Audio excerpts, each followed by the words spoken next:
Good afternoon, and welcome to the July 10th meeting of the Town of Penfield's Energy and Environmental Conservation Committee.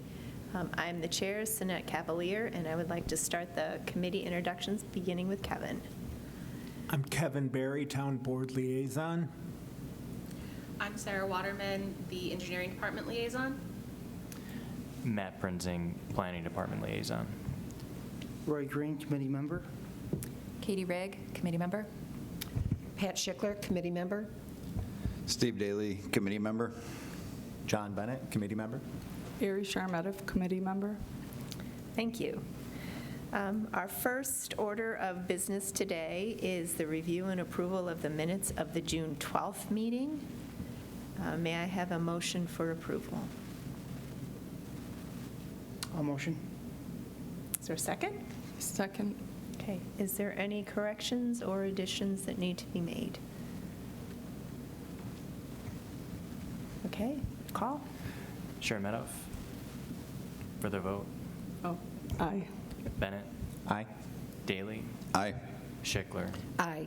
Cavaliere. Aye. Rygg. Aye. Green. Aye. That's all of us. Okay, thank you. Next is the review of required items, beginning with town development projects.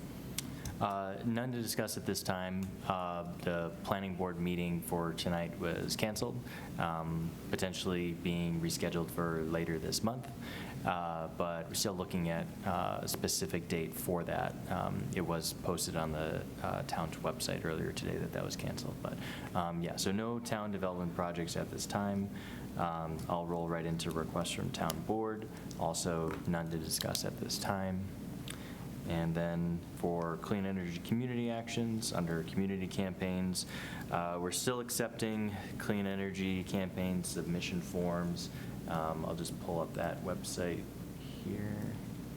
So that's where on the town's website you can submit your clean energy campaign submission form with your proof of purchase for invoice for electric vehicle or proof of installation for a heat pump or for your heat pump or electric vehicle. And so still accepting those, but the CEC is still not accepting those submissions for completed high impact action items. Hoping to hear more in the coming months, but yeah, no updates as far as a new pond or anything like that. Okay, thank you. So that takes care of all the reviews of required items. We can move right into old business. Our first topic is community choice aggregation, or CCA. Yeah, so the Penfield, the CCA.com website, where you can find information about the town CCA, the Community Choice Aggregation Program. They are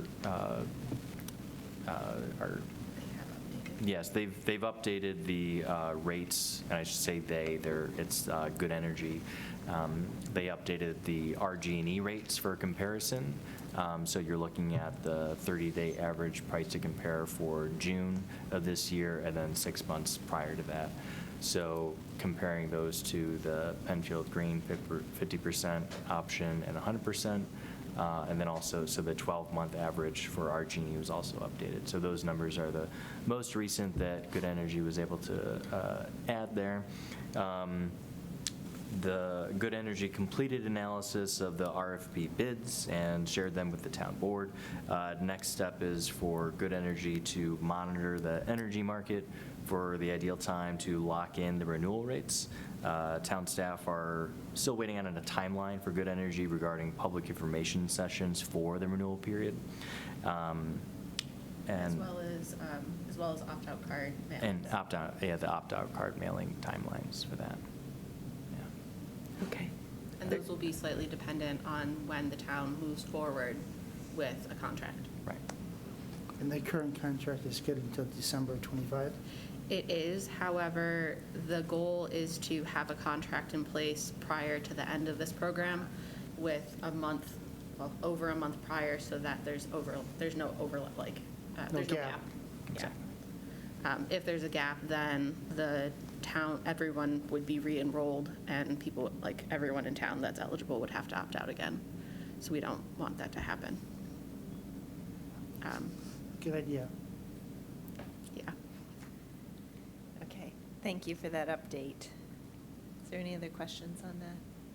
I think we'll get more information coming, is Yep. the gist of that.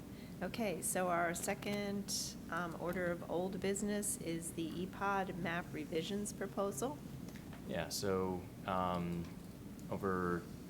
between last meeting and this meeting, I was finalizing the updates based on the LiDAR analysis, or the more recent LiDAR data that we got from FEMA, and then also the new protocols, adding in the new protocols for the woodland mapping. Those were shared with the ECC. The one comment that Katie made regarding, is this something that other planners would be able to reproduce and follow the protocol? And my response was essentially that the town has historically had a commitment to having at least one staff member have experience with GIS. And in cases where there was a gap, we outsourced the GIS work to an engineering firm that had the necessary experience. So my expectation is that even if I weren't here, or if there wasn't somebody with this expertise, the town would be able to find a consultant that would be able to follow these protocols and come to the same result or similar. So. And based on the town's needs, even outside the EPODs, we really need to have someone on staff or on contract for this type of work because we use it for a whole lot of different things. Right. And you've done a great job detailing your process. So anybody should be able to follow that's familiar with ArcGIS or Right. GIS in general. I mean, that being said, any of this is subject to change. This isn't completely set in stone. Software needs to be updated. A lot of the processing for this, a lot of the geostatistical analysis is done in a program called R, which is completely open source and freely available. So there is some of it that was done in ArcGIS, but that's because we host all of our layers on ArcGIS Online for staff to access. So the general bulk of the work occurring in R makes it more accessible and should be done by anybody with access to those programs, even if we, for whatever reason, got rid of ArcGIS and ArcGIS Online subscription to that. But I think that the core of it and the protocols should be adaptable to a lot of different applications that GIS professionals are familiar with. So, yeah. I feel very fortunate that we had you to totally geek out on this because you really did, and it's very evident in what you've developed here. I guess one thing that Hopefully everybody knows that's a compliment. Yes. The committee really hasn't had an opportunity to see what these maps look like. I provided screenshots of the map, but the one thing that I wasn't sure if it was very clear on the screenshot for the revised woodlands is that previously, since you would be looking at the full extent of the 5-acre or more EPOD, it didn't really make sense to cut them off or to especially clip them to the property boundaries. But now, since there's going to be a lot of cases where a resident has just like a little bit of woodland EPOD, or they just want to know how much woodland EPOD is on their property, you can do that now because you can just click on this parcel, and while you can get parcel information there, you can also just click and see how many acres of woodland EPOD are on that specific parcel. Whereas you can also look at the full extent of the woodland EPOD here. That's on the public viewer as well? Not yet, because we haven't officially adopted it. But it will be on the public viewer once it's adopted. Exactly. So once these updates, essentially what we're asking for tonight is for EEC to make a motion for the committee to send a letter of support to the town board to approve the updates to the town's EPOD mapping based on this proposal. So once that's done, then these EPOD maps, or once that letter is sent, and then the town board approves the updates based on the proposal, then all these mapping updates would be applied to the public GIS viewer and would effectively be the EPOD boundaries going forward. And I just differentiate because there's certain layers that are not on the public viewer. Yes, of course, yeah. Yeah. So this would be included on the public viewer. Right. If and when approved. Yes. So Matt, you said something along the lines of this isn't written in stone and subject to, even when the town board approves, is that now written in stone, or there's always able to be adjusted? Well, right, so it could be modified. Okay. I should clarify that, is that, I think that it's just a case of as technology advances, there may be more efficient means to map these. The other thing is that the proposal right now is citing data from 2019, and so as we get new data, those numbers may change, but the actual protocols don't. So that's all I mean by it's not set in stone, is that there may be minor modifications to reflect newer data and things like that, but for the most part, as going forward, what the town board is approving is that the protocols the proposal as written is how we're going to do this update, so. Okay. Yeah. So here's a question. Do we Yeah. have a way to track when an EPOD is affected by a development project? So over time, we can say in the public viewer, this EPOD was, affected this way. 3 acres were affected, or an acre was affected, or whatever that may be. So it's tracking over time versus just periodically we update it and we use the current LiDAR and current data sets to update what's left. I think it's difficult to, through remote sensing methods, which is primarily what this is using, to differentiate changes to an EPOD that are purely based off or from development and from just natural degradation of a forest, so trees dying and things like that. So while we'll be able to measure changes to the EPOD, I don't know if we'll be able to specifically say that this EPOD was reduced by, 5 acres, and those 5 acres were purely from development, as opposed to, half of that was development, half of that was just maintenance of, removing dead, dying, diseased trees, things like that. Would you be able to just put something in, like something on that when there has been development that affected the EPOD, because you would know how many acres were affected at that point?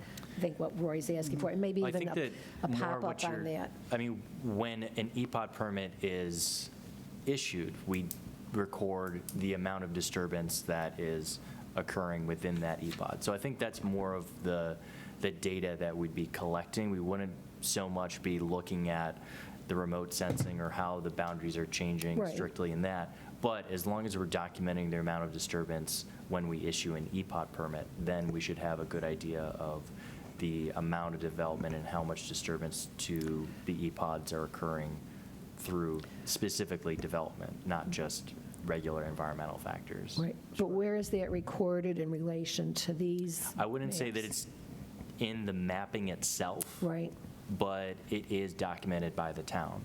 okay. So then And- how would the map be updated? So you showed how there was acreage in the figure. Sure. Once it goes live and someone has a project where they remove acreage, how would it update in the mapping? It wouldn't. It doesn't. Okay. No, So it would have to be manually the boundaries done or are something like only that. changed when new LiDAR and now the NAPE data is made available.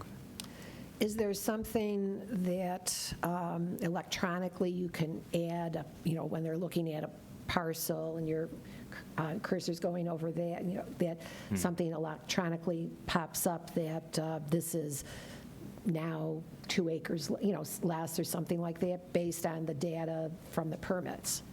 And it gets back to like previous discussions about, continual disturbance or, so I'm just wondering, is there a way It's actually more to? protective if it doesn't change it, because it would still show as woodland. Okay, Right, but you can mark that, in Yeah. that parcel, they did a project, and you've got records of that project, and an acre was disturbed. Mhm. And then, I don't know if it needs to be on the map per se, but it'd be great if you had a visual record. Sure, right.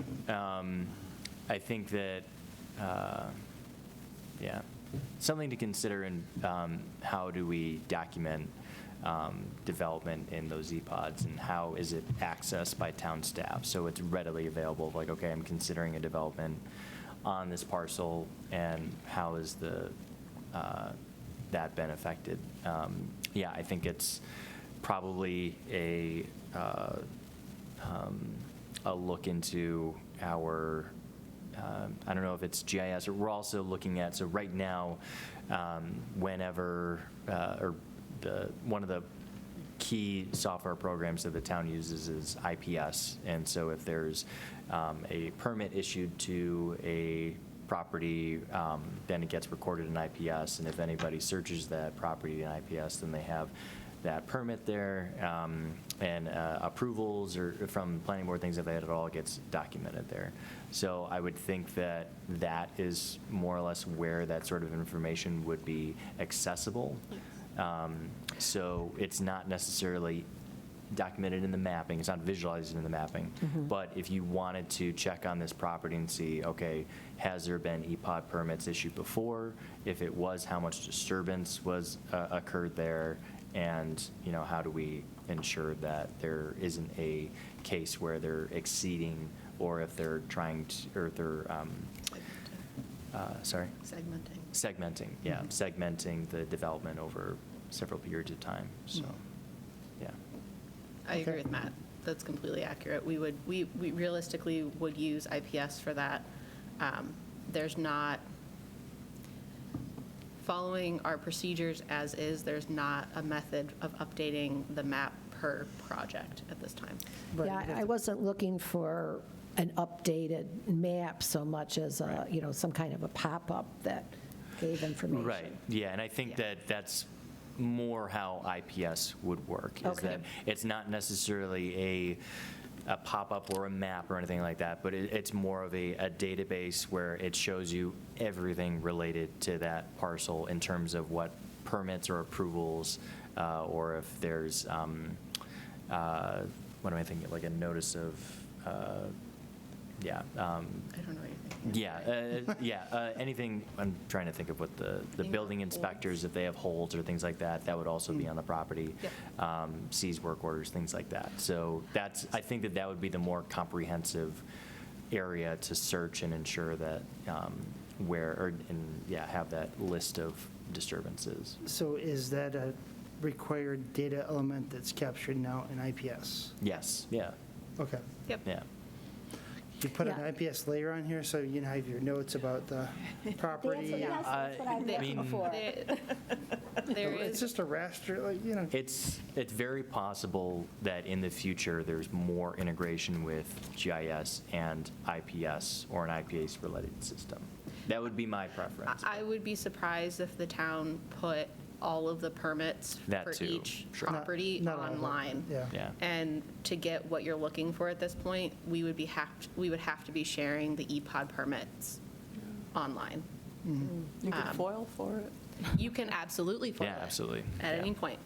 But right now, it is an internal database. And we do have to be conscious of, there's a cost associated with, I mean, with ArcGIS Online, probably the biggest, or one of the biggest costs with ArcGIS Online and our subscription to it is the amount of data that we host on their server.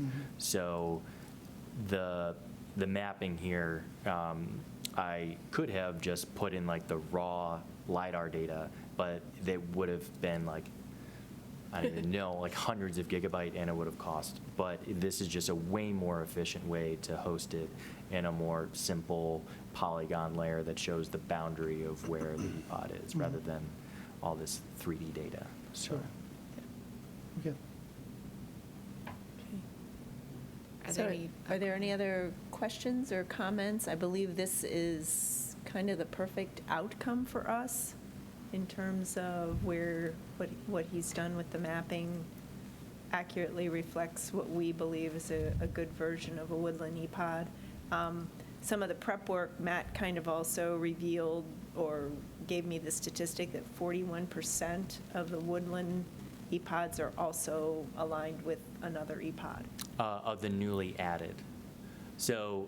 41% of the newly added is Yes. also aligned with, okay. Yeah, so of the, yeah, do I have those? I don't have those numbers right in front of me. Let's see if it. You have like I may close to have added it. 10% increase, but Right, yeah. we're at the bottom, the 77%. Yeah, so there was 77% overlap between the original EPOD and the proposed EPOD boundary.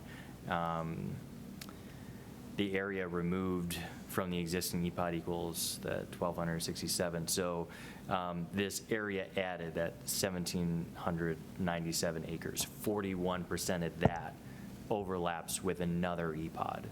So You mean a different EPOD? Yes, exactly, Yes. one of the other Okay. EPODs. So the other, Like yeah, wetland any of those others. So Steep slope. right, exactly. So you're, potentially adding more protections to those EPOD areas. And then, yeah, those, I think that you also have a lot of cases where previously the EPOD boundary kind of just arbitrarily followed property lines, and now it's more accurately following where the actual tree canopy is. And so that right there added a lot of acreage, but in a lot of those cases, it's not adding a lot onto the neighboring property. So you have some properties that, while they didn't have woodland EPOD out there before, maybe they only have like a quarter acre or something like that. So it doesn't affect them that much ultimately if they wanted to remove that. And in those cases, the canopy may not actually be, it's probably part of a tree that's not even on their property. So, yeah. I would just add in any correspondence to the town board, I think emphasizing that point would be really important, which is that the town code, the revised EPOD code, spells out what an EPOD is. And this work that you've done, especially with the alternative approach, really reflects what the town code is intended to do as far as capturing tree canopy. And so I think stressing that to the town board is really important. And again, I can't thank you enough for the additional work you did, because I think that this approach is just much more defensible as far as what constitutes the EPOD. Sure. I second that. All right. Okay. Thanks for your hard work, Matt. Appreciate it, yeah. So with that, does anybody? So do you want to, can you, somebody accurately verbalized a lovely motion for us to make if. So if the committee would like to make a motion to send a letter of support to the town board to approve updates to the town's EPOD mapping based on this proposal, then they can make that motion now. So moved? Very good. Is there a second? Second. Okay, thank you. Is there any other discussion that needs to happen? Were there any more comments that we didn't talk through? That was the only one that I received today from Katie. All of the other ones were completed Yeah. or closed. Okay. Matt, will you call the motion? Cheremeteff? No, for the vote, Ari. Cheremeteff. Oh, sorry, I didn't. Aye. Bennett? Aye. Daly? Aye. Schichler? Aye. Cavaliere? Aye. Rygg? Aye. Green? Aye. I've discovered what the problem is when you say Ari's last name, it sounds like sure enough. Oh, sorry. Instead, so I said, will you call the motion? Oh, my And you God. said, sure enough. Twice now. I apologize. I'll pay for it. Look, I think he's saying my name. It's kind of fun. Okay. Start with Roy Well, next and time. we could probably just announce the vote before we call names, if that helps. Yes, I'll try that. Thank you. Or start on the other side. Yeah, maybe. Green's pretty easy. Right. Just start with green. Yes, green means go. All right. Thank you. Okay, so we can move into new business if there is no other old business. So our first item for new business is the Climate Action Plan request for proposal. That is what RFP stands for, right? Yep. Yes. Okay. Yep. It is. So we had this open. What we're hoping to gain from EECC with this document is for you guys to make comments on aspects of this RFP that you do like, things that you would like to see changed. And I think that in staff's review of this, there's a lot of boilerplate kind of language that, we probably, obviously, we can go through it and ensure that the requirements of the town's RFPs are match what is in here, or what they're included in any RFP that we send out. But the main section that we felt that probably would trigger the most input from EECC is Section 2, Scope of Work. And this is where, if we look at this section here for 2.2 consultant services,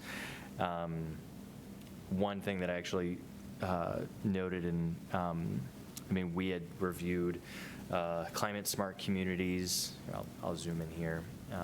But there's this one pretty specific item that's listed under consultant services where the respondent's proposal should advance the county towards certification with New York State Climate Smart Communities Program. It's something that I would think the committee may want to weigh in on if we really want the RFP to address that or make that a requirement of any proposal. And the town board may have input on that. Sure, yeah. And then moving a little bit further on there, so the language here I find interesting where it's respondents will provide services which may include but will not be limited to the following. The may include, I find interesting that it's essentially saying that it could include a phase 1 and a phase 2, but it's not required to. We may want to look at language where we say that we, at the very least, want to have a phase 1. We would have an alternative, maybe alternative 1 where we have just the phase 1, and then a second alternative where you submit both a phase 1 and a phase 2 combined, Basically, a phase 1 and phase 2 proposal and a phase 1 alternative. Sorry. Yeah. Basically, that would allow the town to get pricing for a phase 1 and phase 2 separately, so that if there's a limit in budget at this time, the town may choose to move, or the town board may choose to move forward with a phase 1 until there's more money set aside for a phase 2.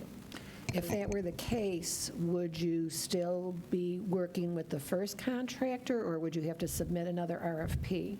So depending how the RFP is created, if it's created in such a way that there's a phase 1 with an alternative to also include a phase 2, then we would likely be working with the same contractor. Okay. If we only accepted a phase 1 at this time, then an RFP would have to go out again later for a phase 2. So a lot of times you'd break up a project like this in 2 phases because you need to learn something from phase 1 before you do your phase 2. Right. So it's really hard for a contractor to give you a price on a multi-phase project if you don't know what you're going to find in phase 1. That makes complete sense. Part of our recommendation was to start with a phase 1 with the option of a phase 2 if the contractors felt it would be appropriate to include the alternative, they have that option, and if they don't, then they would not include it, and that's fine. Yeah, and you'd want clear deliverables, not deliverables may include but may not be limited to. That's not acceptable. I would want to have it will include, but will not be limited to. So if there's items that we're potentially missing, they can include those as well. I think we can look at the most recent active transportation plan RFP that we sent out and see what language they used, and just because I would think that the deliverables at the very least would be pretty similar to what we'd be looking for a climate action plan. What's the boundary? Does it set boundaries in the scope somewhere? Because that's another important thing about what are you actually including and what are you not including? Usually with phase 1, it's the overall, the administrative portion, right? Like, it'll be the Town of Penfield only. So it would be, so a phase one would include the town operations, and the Yes. phase two would include The community overall. The community overall. Including traffic emissions, Mobility. energy emissions, personal car use. Yeah, Yeah. it's pretty hefty on the second phase. So in this RFP, the way they refer to that is county operations versus the county at large, I think. And I think that's, if I remember correctly, that's defined elsewhere as well. It looks, Have at least put out here, to it's, see if we can get a town, the only town locally that might actually have an RFP would be Pittsford. The village Just- would be of Pittsford. Yes, would be to see if they put out an RFP that might be at least a little bit more I- scoped, but Reached out in December, and they didn't have anything to provide at that Right. time. The city So of Rochester may have one. They all, yes. Yeah.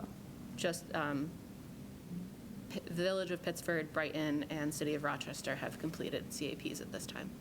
No other municipalities in the area have one in process or completed. Honeoye Falls does, but theirs is being done by a high school environmental club. They're just doing their greenhouse gas Yes, it's very, inventory right very now. cool concept of, Cheap labor. those are some engaged A lot of kids data if we're gonna wrangling. get A little that bit. far, But yeah.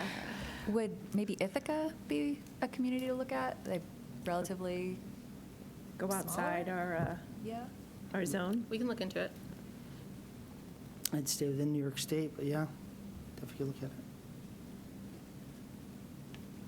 Would Phase 2 be able to include, are we only dealing with Penfield, or are we thinking about overlaps with communities next to us as far as sharing or We're anything? only thinking Scale, about we wouldn't Penfield. want to do that. We don't Okay. have any input in the communities surrounding us that all of those fall under Monroe County. So Okay. we would just be duplicating their effort. Okay.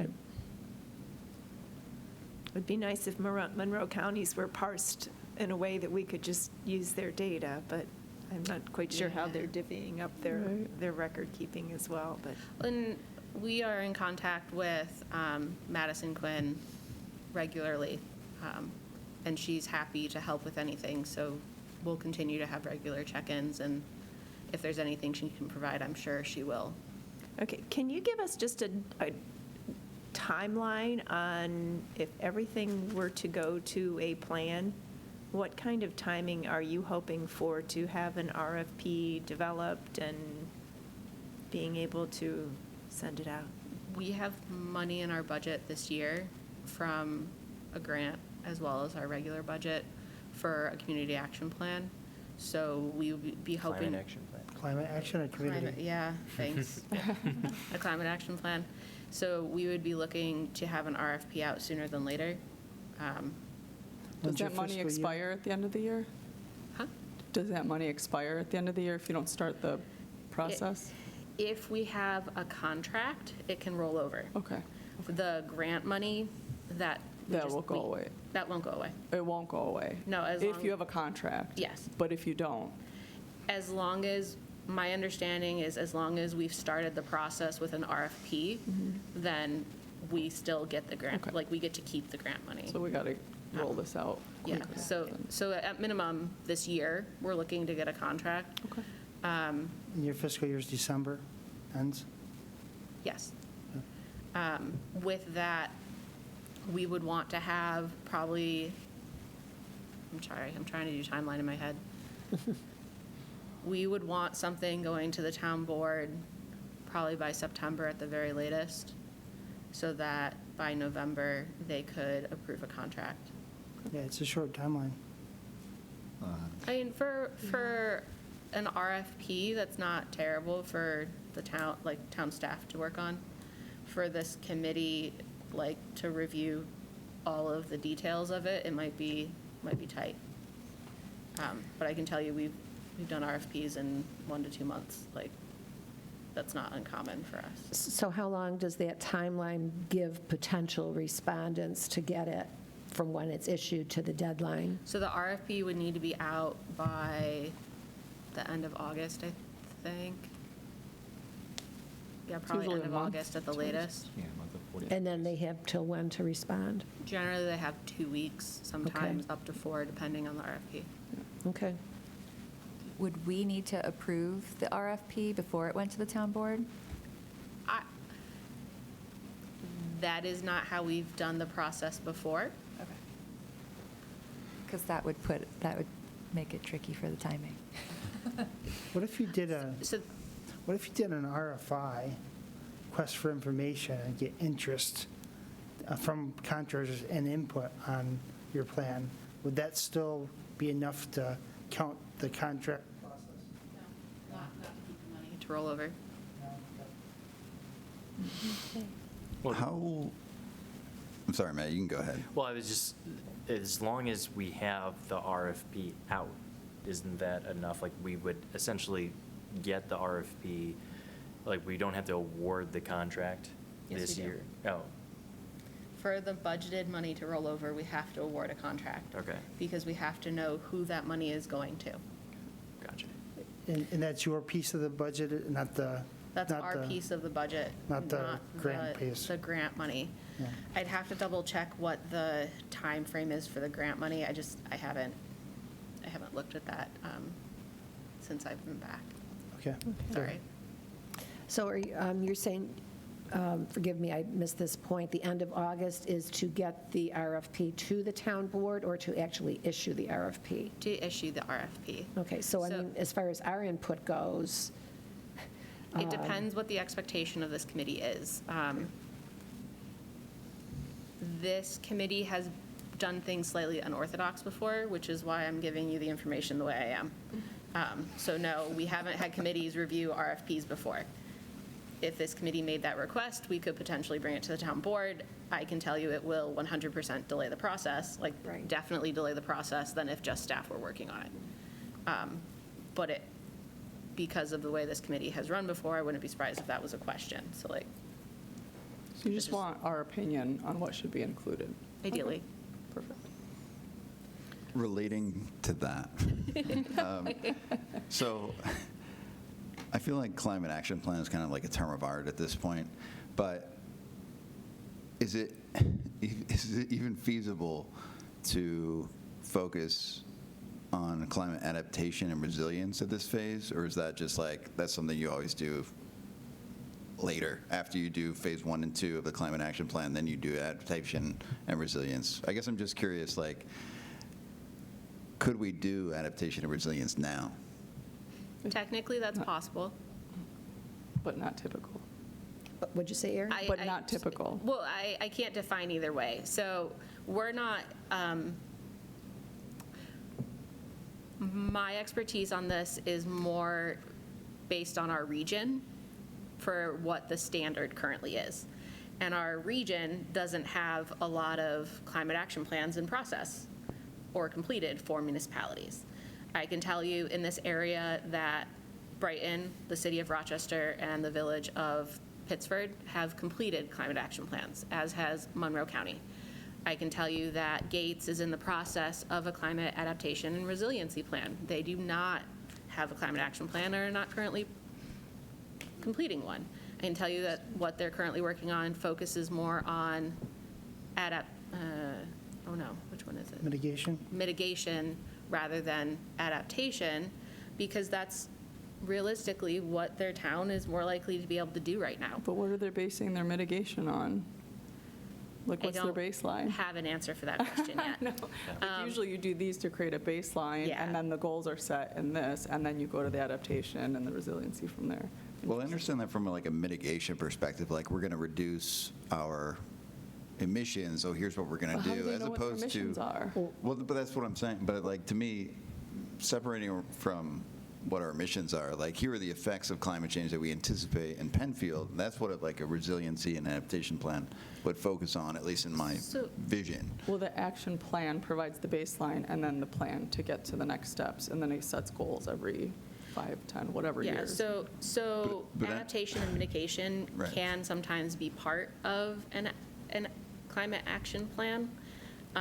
It's just, like Ari's saying, is you need to have the baseline before you know what you need to adapt to or mitigate. But I Well, think what may, but I guess the distinction I would draw is, if we're focusing on reducing the town's emissions and measures to mitigate those emissions, then yes, you should proceed. You need to know what your baseline is, as opposed to here are the effects. I mean, nothing that Penfield does, I don't know, this is probably not controversial, but like nothing that Penfield does will alter the local effects of climate change. Like global emissions are roughly equivalent across the atmosphere in the world. And so, but there are steps you could take to adapt to climate change that have nothing to do with reducing emissions, but adapting to the effects of climate change that you can I see do what without you're doing that saying. baseline. I see what For you're saying. example? Got it, Like yes. heat island effect, you can put in shading, for example. Yeah. Say again, Roy? For heat island effect, you can put in shading, so you can actually incorporate that into your planning. For flooding things, you can put in. Rising you know, water. Rising water, you can put in levees and, spillways and stuff like that. So there's things that you can do because you know things are going to change. But, some communities are already doing those things in preparation for, climate mitigation and adaptation. But you should still have your climate action plan because you still want to understand what your contribution is for your community. And I think you need both potentially. Yeah, So I if think your we're able risk to is higher quantify. already, then it might make sense for a community to work to mitigate those risks without worrying about Well, what. they could just be So- putting in risk or Yep. risk reduction measures But and like not you're care already- about the data about reduction. Like you're already working on Panorama Plaza, in a floodplain, right? I mean, that's a, So a few things to answer all of what you are talking about. Realistically, starting with the climate action plan is probably the best course for the town of Penfield at this time. At some point, whether it is part of this process or done a few years from now, whichever it is, a climate adaptation and mitigation plan would also be beneficial for Penfield. With that, the town has already started implementing items that are beneficial to climate adaptation. For example, we have higher standards for reducing runoff from development sites than the DEC. So we require developers to reduce reduction by 20% for runoff. That is a higher standard than the DEC requirements, and it's basically to help reduce the effects of flooding because we're keeping more on the site and more handled on the site. Yeah, EPOD protection, it helps. The tree, City Yes. USA helps. The Yep, no so- mold fields, like all that So stuff helps. the town is already taking steps in that direction. I'm not saying that we can't be taking more. Yeah. But for us to get there, I think, my opinion, based on my experience, both at the town and in this field, is that we're on the right track with this, for whatever that's worth. Do we want to add in the RFP a phase 3? That's the resiliency and mitigation phase? I think it's actually referred to in here. Yeah, and there's a vulnerability assessment too that they refer to. So that's with the general scope of work in section 2.1.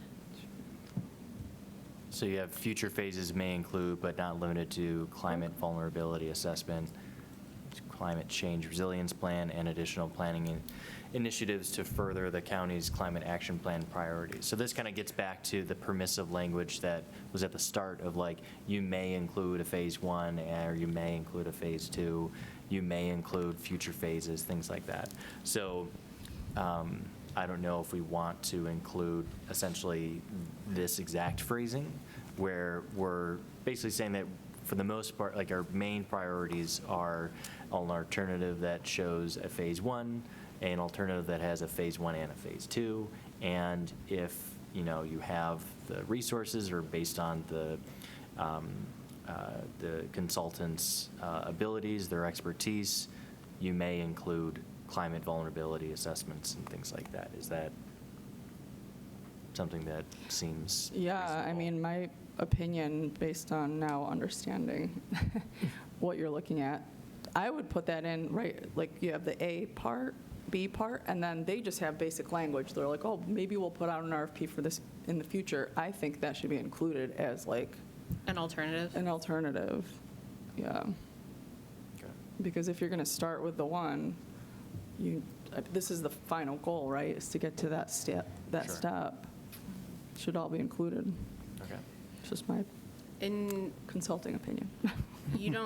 you would want to include that as a phase 3 and not as a separate item later after these items have been completed? So since you're phasing it out and you're going to be doing the work separately in stages, I think it should be already on there. Like, Okay. this is the next step. It doesn't mean it's all going to happen now, but it's going to happen at some point. But you're asking consultants to bid on that, and they're going to price it appropriately, which is, they don't know exactly what they're getting into yet, so they're going to price it pretty high. That would be my I concern. see what you're saying, the pricing of it. Well, I mean, it Because- could be a range. We get stuff like this all the time. Cost not to exceed, but I don't know if they do that. We don't do the cost not to exceed, we say approximate, and then it can be addressed in the future. Like, that cost is the arbitrary cost, because you don't, like, it's me going into a site assessment and then trying to come up with a brownfields remediation plan for this. You know what I mean? Like, we come up with a very basic scope and fee, and then there's an assumption that it's going to change based on the findings of the first part. So it's all kind of staged, and the client, municipalities usually, they understand that. And then it's discussed I'm once. kind of it the gets there. belief, though, that it might not necessarily be an expertise level. I mean, I would say doing the phase 1 and phase 2 is extremely aligned in terms of the data developed within that, but I don't necessarily see a full connect to the climate and resiliency plan. What do you Climate action, mean by that? adaptation. It's Just because Usually combined. Do you mean it's not the same area of expertise for the potential contractor? it could potentially be a strength of a different contractor to I- do the adaptation and resiliency In plan. We this- usually do it all In in this one. area, No? the Okay. contractors that generally work on that all do it all. Yep, Okay. they're like all And I mean, and there's in-house. not a ton of them in this area. I can name a couple. Yeah, I just, Not here. it's Okay. not like there's as So many is there, engineering so firms the as- question comes, Right. is there enough of a benefit of adding it as a phase 3, or is there enough of a disadvantage of lumping it together? Is that, I guess that's the question. So I was reading through the comprehensive plan to see, what kind of commitments the town has made already to this kind of work in the comprehensive plan, and the word resiliency was everywhere. It was awesome, but it was everywhere. And I have faith that that is going to be a priority of the town, whether or not it's in this RFP or not. And so if it's in the RFP, does it then preclude the town from taking, initiatives? No, We're doing it and I all. think Okay. those All right. initiatives can be named in, Yeah, this is In just the a reports. documented Yeah. plan.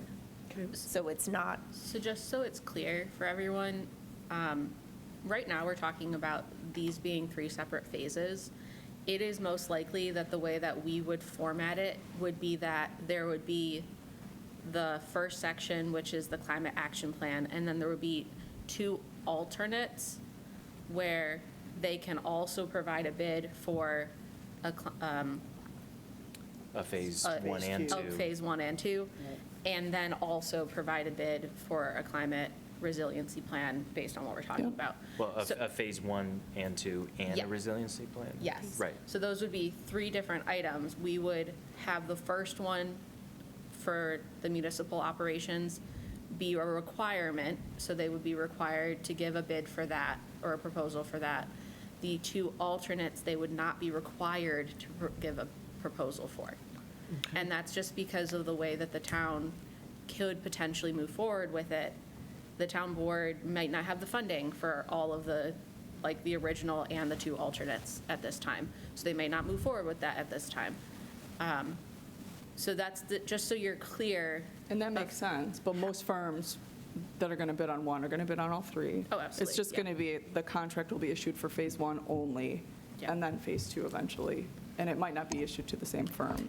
I suppose for putting all 3 in an RFP and a contractor providing estimates for all 3 alternatives, maybe it would give the town some more information about what that could potentially cost. I think cost is important, but also scope of work. Like, I think it's important to realize that, like, these are all things that are going to be put before the town board, and they may not have a full appreciation of what the town would get if they were to go to RFP for a climate resiliency plan. So while they're considering the monetary commitment to it, they're also looking at what the scope of work is and having a better understanding of what would be included. So while they may not, decide to go with a resiliency plan, at least they have, at the time when they award the contract, at least they have a better understanding of what a consultant would provide in a resiliency plan. In that sense, I would agree to include it because it's capturing more information for the town earlier rather than later. Right. I would ask for examples. Examples of? Examples of work product from the Yeah, consultants. Oh, so that's standard Yeah. with Yeah. our RFPs generally. But that'll give you a it's great idea what's included. So that's part of why Matt talked about referring to our transportation. Active transportation Thank plan. you, our active transportation plan, because, sorry, I just couldn't get there. Because we got work product with that. Like, a lot of what we got that we used for the interviews for that would be applicable to this. So this is the evaluation and selection criteria that the town board would be looking at. So yes, cost is there, but previous performance record for county projects, knowledge of county facilities, operations, specific experience on similar projects. So all of those things they have to provide in their application and are before the town board to consider before awarding. And for a plan like this, we would likely do an interview process similar Yeah. to the active transportation plan. Right. So The public and, it's invitation based on the proposals that we move forward with. So I don't remember how many proposals we got for the active transportation plan, but we had 3 interviews. Yeah. And staff made a recommendation to the town board based on that, but also provided all of the other information to the town board as well. okay. So out of curiosity, do you know, based on what the county did they do Phase 1 completely separate from Phase 2, or did they end up being a flow? Based on how I'm understanding your question, I believe they did a flow in which the Phase 1 was completed, and then they immediately moved into Phase 2 Okay. with the same contractor. Yes. Yeah. That was a small concern that I had, because I saw language in there that said the pricing needs to be good for 120 days. So say, for example, just kind of feeding off of how you guys are predicting that maybe only Phase 1 might be approved, how long would that quote be able to withstand for Phase 2? And is it pretty common that from what I understand, like dealing with municipals in a completely different line of work, that if you are going to change your price on a project, it has to go through the whole RFP process all over again? Right. Yep, so the counties has the 120 days because that's the time frame that they need for it to get through legislation to be approved, potentially. For us, we would likely include a similar time period just because of approval through the town board. Town if the town board chose to move forward with, say, Phase 1, just municipal operations, and not the alternative of Phase 2, townwide community plan, then we would have to later have another RFP for that. Okay. Unless they base their pricing, estimating it to be out in the next year, the following year or something. Yes. which is So what we unless usually do. they include that time period with the associated pricing, and the town signed a contract within that period that they're accepting it. Yeah, okay. Right. Okay. So the 120 days, it would, in this situation, if they provided the first phase and then the second phase alternative and the climate resiliency plan alternative, and then the town signed the contract in the acceptable number of days for that company, then we wouldn't have to go to another RFP. If something changed in pricing, we may have to do a change order, but that's something that's relatively easy to do internally. if the town board chose to just move forward with one phase, that's when they would have to do another RFP later.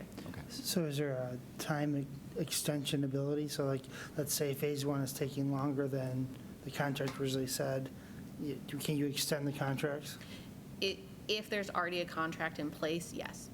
Okay, Assuming, generally the way our contracts are written, it's written where if both parties agree, then that's acceptable. okay. What is the time frame that you would be looking for the work to be done in once the contract's awarded? It's going to be dependent on the estimates of the contractors. Okay, that's part of what they're, And that's part of that's part what of we the would have RFP. included. Okay, Like a timeline. And that's generally part of an RFP, okay. Yeah, at least for us. we typically don't place, like, if you look through this RFP, like, I mean, they specify specific dates, but it's pretty common to say, that the town is looking for this information to determine what is an ideal timeline for us and based on our budgets. So we wouldn't have to specify those specific terms in our RFP. We'd be looking for that information provided through the proposals. With that, that also gives, having the alternatives included, that also gives the town board the opportunity to consider budgets for following years. Yeah. Right now, the way that we're doing the town budgets is we have, in June, we start doing the budget for the following year, and we've started considering looking out for the 5-year period. So the town doesn't approve that 5-year, but it's considered when we're looking at our yearly budget. Yeah, I'm still going back to the phase one, phase two, totally agree. Alternate for the phase three. I think there's not enough information for contractors to accurately bid, so you're going to get high numbers. I do think that that's likely. And realistically, I don't know if at this time the town board is ready to make a commitment for that phase 3, because I think it would be multiple years out. And I mean, we, for example, have elections this year where 3 town board members are running against other people. So I don't know who the town board who will be on the town board next year. And I think that they consider that when they make decisions. Would it be helpful if, from a staff perspective, when this RFP is shared with the town board, it's understood or communicated to the town board, that sentiment that we understand that this may be very costly, this, alternative 3, but the more valuable item that we're hoping to gain by having it included is the scope of work and the information we get out of it, not necessarily, The dollars, yeah. They're right. Yes, Yeah. and I would say very much so, make that clear, just because I would be concerned that something coming in at a very high price would be like a blocking point. Sure. Roadblock, Just the yeah. idea that they would say, okay, well, we're going to do these 2 phases, but we're not going to ever go past that because this cost is prohibitive. I think we would communicate that more when the proposals are received Sure. than Right. when the RFP Yeah. is created. That, Yeah. yes. So looking at the content of the county plan and putting logistics aside, are you as a group comfortable with the content in there? Because that's kind of what they need to know. If they base it loosely on this, of course, changing county to town and associated areas and scoping it appropriately, do we have any issues with them developing that? I think it's lacks some detail, but Yeah. if they start with this, then sure, we can comment and add some detail for you. If there's specific detail that you think it's missing at this point, do you mind taking some time, I'd say in the next couple weeks, and putting the comments in This this so version? that we can start reviewing that and potentially incorporating it? Yeah, I think that's fair. Just because I think internally, we're going to be looking to get this RFP completed within like the next month and a half. We have to keep moving. Yeah, well, give us a deadline, say, get your comments in by 2 weeks, and, 2 weeks. There you go. So 2 weeks from today. okay. We have an active transportation plan, you said, or There's, in the process? that's in of it? process right now. Okay. Yeah. There's already a contractor. They've started to take public input already. Okay. That'd be good data to include, right? Okay.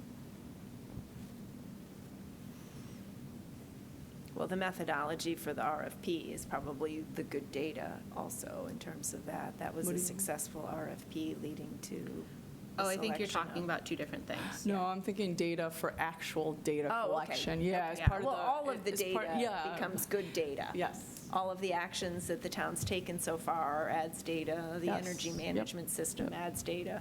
There's so many pieces already in place. Great. So, Are there any more questions or items referring to the RFP for the climate action plan? Okay. Well, just, they're expected to attend, this is 2.2, attend meetings with the Climate Action Plan Advisory Committee. Is there such a thing here, or would it just be with No, staff? that would likely be created. So when the county moved forward with their climate action plan, after they chose a consultant, they created a climate action plan committee. So if you go to the county website, you can see who was on that. So is that something that would be done in The the town would likely create one or refer to this committee depending on what their needs are and what the time frame is. Okay. If the town board feels that this committee already has enough work, they may choose a different committee. If they need the committee to meet more often than this, they may choose a different committee. I can't speak to Okay. what they would choose and why at this point, but that there would likely be a committee Okay. referenced. but that would be something good for us to comment on, looking at that. So Yeah. Yeah. those are the kind of things that would be beneficial if we do have comments on those Mhm. sections. Okay. Is there anything else on this topic? It's kind of like a very loose concept right now that, we have a draft of, or the version of one entity and trying to create it for us. I'll just say, I think it's a great project to work on. I think it's important. I want to comment. I don't know if we need to approve it to answer your question, but I do want to comment on this RFP and would love to see the results of it. And seeing also that Monroe County has a climate action plan, has gone through this process using this document is also very reassuring as it is. So, Would they share their experience as far as this RFP and then the contractor that they approved, any pitfalls that they've No come pitfalls. across? They were amazing. What's that? No pitfalls. They were amazing. Oh, yeah, I know. and I actually think It's all my that's previous all of, colleagues. if you went into, some of the minutes from the meetings, that is probably fairly well documented. I can tell you the company that they worked with, Village of Pittsford also worked with, and both entities were happy with their work. It's a really good group that they worked with, the planning group. Yeah, they're And excellent. I've worked personally with at least one of those people, Okay. and yes, we can get that information from the county Okay. and have. I was involved in like the public hearing portions of the as they went through of developing the phase one and what it looks like in the end, and it's I'm impressed, and I hope that we have as good a luck with that as well. Great. Okay, then let's go ahead and move on to our next new business item, which is the support letter. Yes, so last year, EECC submitted a very similar letter to the town supervisor advocating for the support for the town to seek appropriations for municipal separate storm sewer mapping funds through the consolidated funding application. Last year, the town applied for and received $67,500 in grant funds through the program. That's currently being used to map the town's stormwater infrastructure. We're also simultaneously mapping sanitary sewer infrastructure, but that's separate funding. But the same consultant was capable of doing both, and we needed updates to both, so they're doing that simultaneously.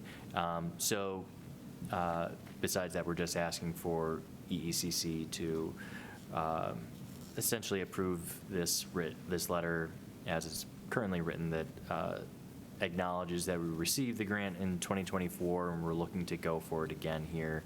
The main difference is that between last year's application and this year's application, we need to have a different scope of work, and essentially moving the area that we worked in last year or defined in our 2024 application, moving that but keeping it within our MS4 is a different enough scope of work that we can still qualify for the grant funds.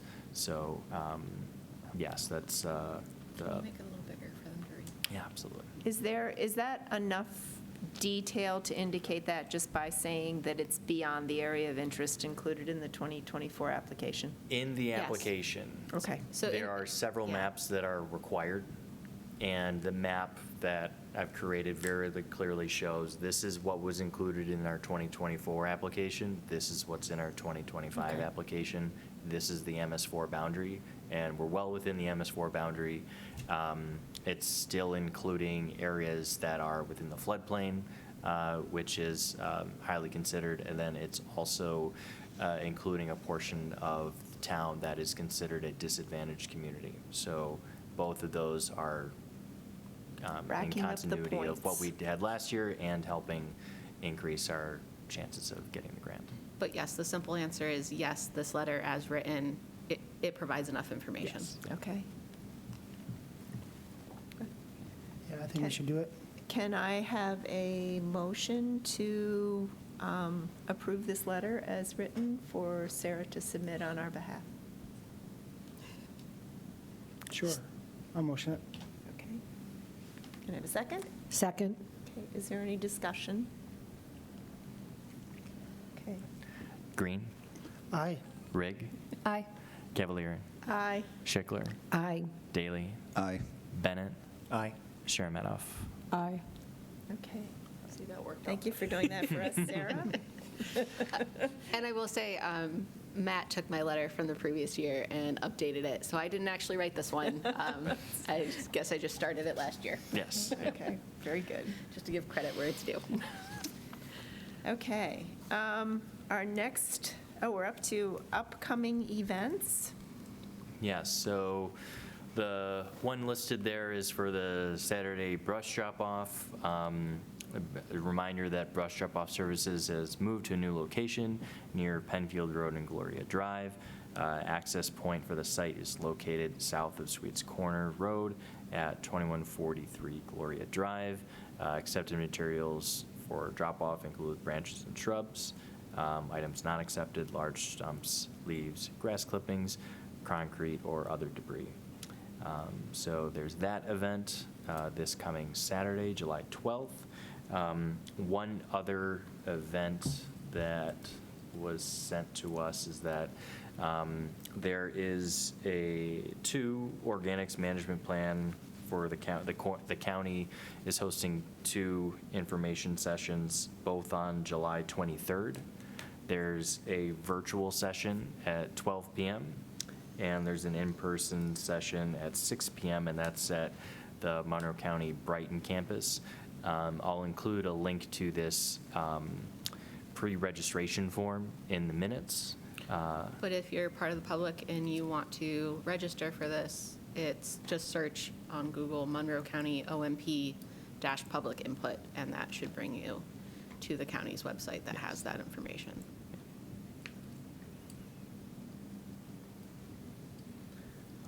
Beyond that, I didn't have any other events. Was there anything else the committee had to add in this section? Or Say, Katie, you got anything? You usually come up with great things for us to let everybody know about. Yeah, so Color Penfield Green is going to be hosting a 3-night event that's called The Week.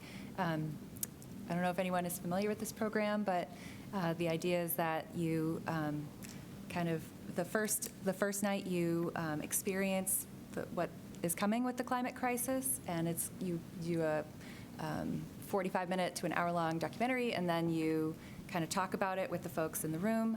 It is in person. And then the second night is what could we do about it? And same thing, documentary, panel discussion, or just group discussion. And then the third night is how do you get into action personally at the community level, et cetera. And so it's one of the classes in our Parks and Rec catalog, and it's called The Week. And it's a pretty powerful experience from what I've heard. So When is it? Right, August. It's the middle of August. I'm going to try to find this quickly. Okay. The Week. It is Tuesday, Wednesday, Thursday, August 19th, 20th, and 21st. And it's at the Dolomite Lodge, and it's free. What And time? From 7 to 9 p.m. Thanks. Thank you. I'll streamline that Very better good. next time. No It's worries. okay. You did a great job. That's okay. I think we're good here. Was there any other new business at this time? As a follow-up, Stephen, you had asked about a case in New York State where a solar energy system developer, the case was overturned, essentially, where they initially were denied their permits, or I can't quite recall, but effectively they were able to bypass zoning regulations based on the determination that they were seen as a public utility and were providing that service, and they weren't held to the same standards as other public utilities. Am I recalling that? Yes. Yeah. So It's the, that was reviewed by the town's attorney, and at this time, he doesn't have any concerns about how our code is written. The key difference with our code and what was in that case is, we have areas within town that are permitted for renewable energy systems, solar energy systems. A lot of the regulations that in that municipality is effectively making it so you couldn't develop solar energy systems within anywhere in the town. The town attorney mentioned that there may be cases, so the cell tower at the Four Corners, that was a case within the town where it wasn't expressly prohibited, but ultimately they were able to bypass it because they made a similar argument, to my understanding. And so there may be cases, but at this time the town attorney feels that our code is written effectively to ensure that solar energy development occurs in those areas where they're permitted at this time. So. Yeah, I appreciate the follow-up. And I actually had a case in Erie County where solar developer argued that they were entitled to an area variance under the public necessity standards, so not a use variance like the case that was decided in the third department that I had shared with you. And if it ever comes up, I guess the town there applied a public necessity standard. It was, on some level, I think they kind of made up the standard, but it was interesting if it ever comes up. I'm happy to share that with the town attorney as at least some kind of precedent. Okay. Thanks. Yeah, thank you. Very good. Okay, with us having no additional new business, our next meeting is scheduled for August 14th. And at this time, I am adjourning the July 10th meeting of the Energy and Environmental Conservation Committee.